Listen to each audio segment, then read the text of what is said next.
Hey guys, welcome back to Waters Family Homestead. Well, just filled up the feeders. Rhode Island Reds and the Wyandottes was actually empty.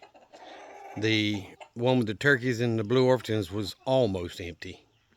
So I went ahead and filled them up. And we did have that pretty good storm yesterday.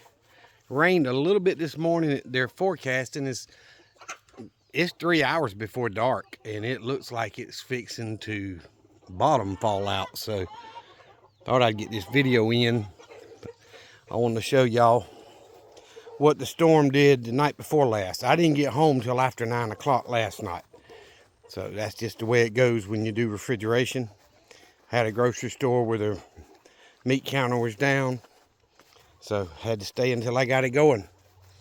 So it works out that way sometimes, but look what the storm did.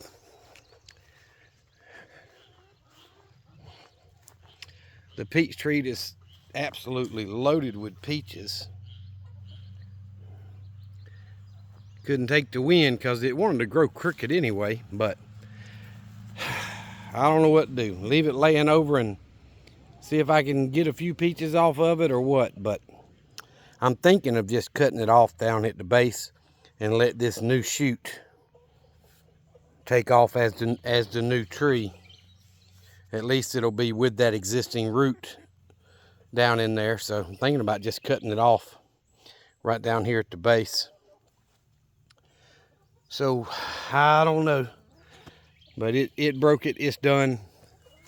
This one's growing crazy too. Why, I don't know.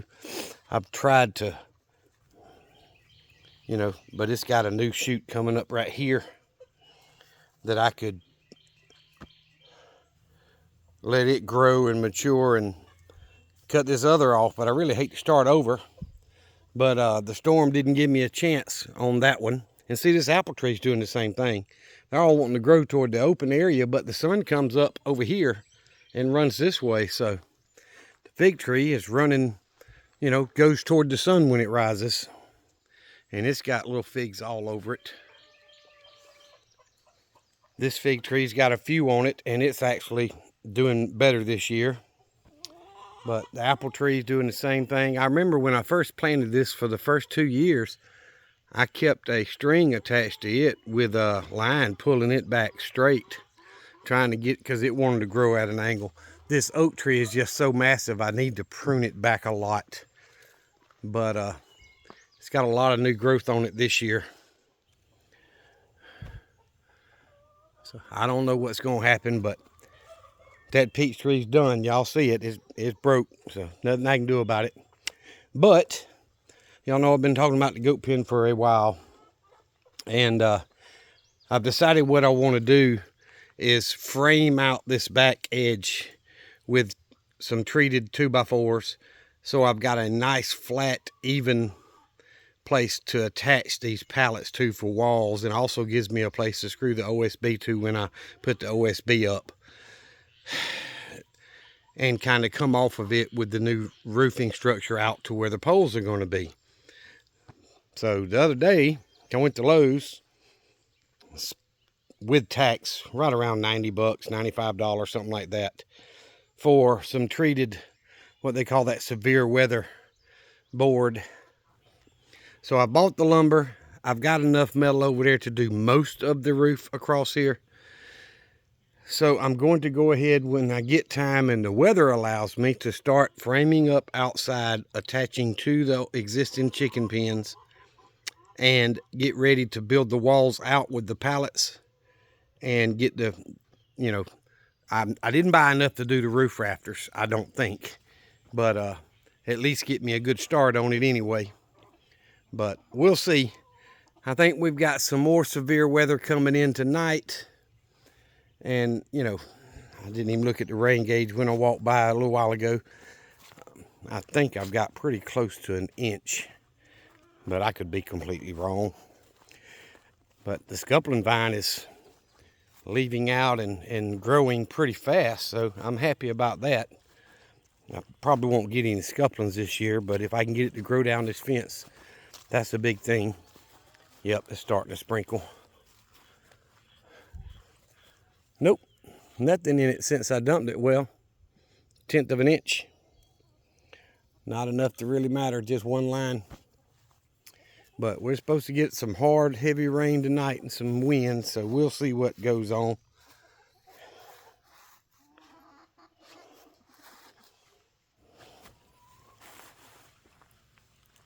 I can hear the rain starting. Oh my goodness.